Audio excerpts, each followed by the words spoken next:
Bonjour tout le monde, bonjour à toutes et à tous, bienvenue sur SNTV dans votre nouveau journal. Pour toujours, Ousmane Sonko transféré de la prison de Sébikotane à celle de Cap Manuel, incarcéré à la maison d'arrêt et de correction de Sébikotane depuis le 31 juillet dernier. À la suite de son placement sous mandat de dépôt, Ousmane Sonko vient d'être transféré à la prison du Cap Manuel. L'information émane du secrétaire national à la communication El Malik Ndiaye. Oui, le président Ousmane Sonko a été transféré au Cap Manuel, a annoncé dans une note El Malik Ndiaye, secrétaire national à la communication du parti Pastef les Patriotes. Pour toujours, Déthié Fall, nous avons décidé d'arrêter les opérations de collecte de parrains après avoir récolté plus de 127 453 parrains, un nombre de parrains largement supérieur au maximum demandé.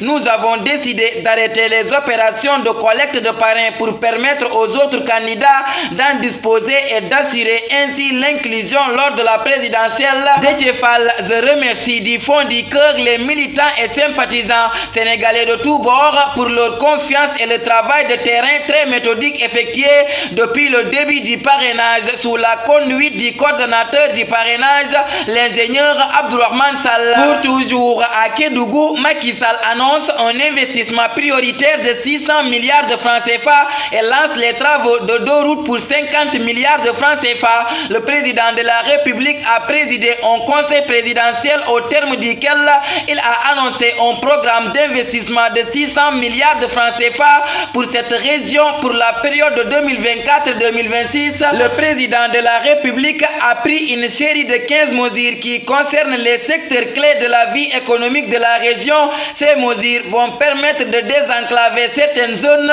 renforcer le dispositif sécuritaire au niveau des zones frontalières, de faciliter l'accès à l'eau potable, de booster l'emploi des jeunes et des femmes, a expliqué Macky Sall. Pour toujours, ICAD, les autorités travaillent pour une reprise rapide des cours. Le ministre de l'Enseignement supérieur, Moussa Baldé, s'est exprimé sur la fermeture de l'université Cheikh Anta Diop de Dakar à la suite des événements sociopolitiques de juin dernier après la condamnation de Ousmane Sonko dans l'affaire Sweet Beauté. Invité de l'émission RFM Matin ce mardi 14 novembre, le ministre a indiqué que cette décision de maintien de la fermeture de l'université Cheikh Anta Diop de Dakar n'est nullement liée au calendrier électoral, comme le disaient certains. Concernant la réouverture de l'université, Moussa Baldé a déclaré que les autorités universitaires travaillent pour une reprise rapide des cours en sécurité. Il n'a toutefois pas donné de date. Pour toujours, ICAD, le SAES décrète l'arrêt des cours en ligne,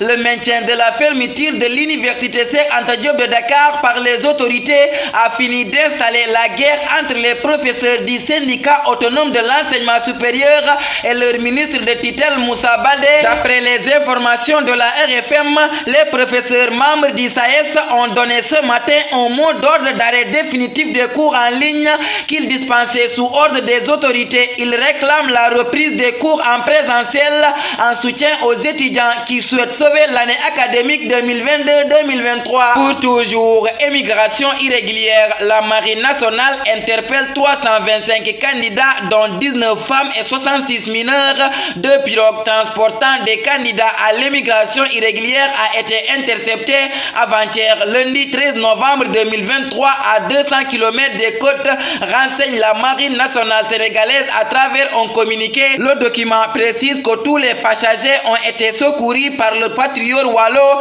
Il s'agit notamment de 325 personnes dont 19 femmes et 66 mineurs. Pour toujours, Diamaguène en feu, l'open press de Cité quelques jours avant son combat contre l'AC. Le monde de la lutte sénégalaise avec frappe est actuellement en pleine ébullition avec les grosses affiches après Modulo Ama Baldé et Tapha Tine contre Eumeu. Le lutteur de Guédiawaye Lac 2 va faire face à celui de Diamaguène Cité.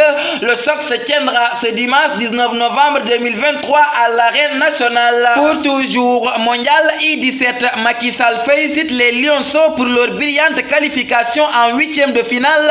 Le président de la République Macky Sall a félicité les Lionceaux pour leur qualification ce mardi 14 novembre en 8e de finale de la Coupe du Monde I-17 en Indonésie. Tafa Actu le 15 novembre 2023. Parfois, quand on suit quelqu'un de bon, on apprend à devenir bon. Quand on suit un tigre, on apprend à mordre. Ces mots met fin à notre édition. Merci de votre fidélité, de rester sur les ondes de SNTV. Que la paix et la miséricorde de Dieu soient avec vous. Bonsoir.